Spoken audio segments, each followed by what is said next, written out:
Welcome back. Continuing the news. There's a renewed call for tougher action to hold public officials accountable when they're found guilty of misconduct while in office. It comes amidst multiple corruption reports implicating sitting members of parliament. We have more from Giovanni Dennis.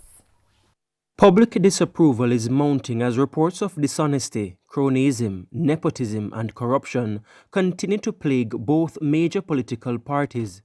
There's a call for the JLP and the PNP to discipline members proven to have committed breaches.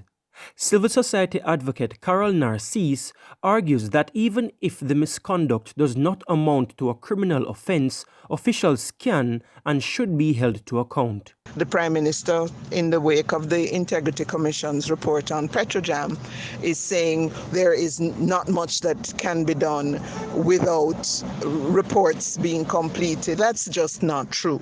There are administrative measures that can be taken. We should take a dim view of the People's National Party trying to have us believe that it is okay to harbor people in its leadership because there is no criminal standard that can be met, that people are exonerated. That is completely and utterly unacceptable. 25 years ago, in 1995, a joint select committee recommended an impeachment bill be brought into law.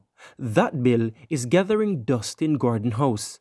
Ms. Narcisse believes that's one anti-corruption tool needed now. We also need to be demanding that the Parliament passes the impeachment legislation. An impeachment bill has been before the House now for quite some time, and no action has been taken. We need to insist that the impeachment bill be brought forward, be open to public submission and discussion, and ultimately to be passed. Stakeholders like National Integrity Action have criticized parliamentarians for not passing the impeachment bill. Ms. Narcisse, in the meantime, is also renewing her call for changes to the Integrity Commission Act to give the investigative body more freedom. One of the things we have to do is to push for amendments to things like the Integrity Commission Act, those elements of the act that seek to muzzle the Integrity Commission. We need to increase our demand for amendments to that legislation. Section 53 of the Integrity Commission Act prevents the Commission or its investigators announcing the start of or speaking about any investigation being undertaken until it's completed and the report tabled in Parliament. Ms. Narcisse has argued this is a deterrent to transparency.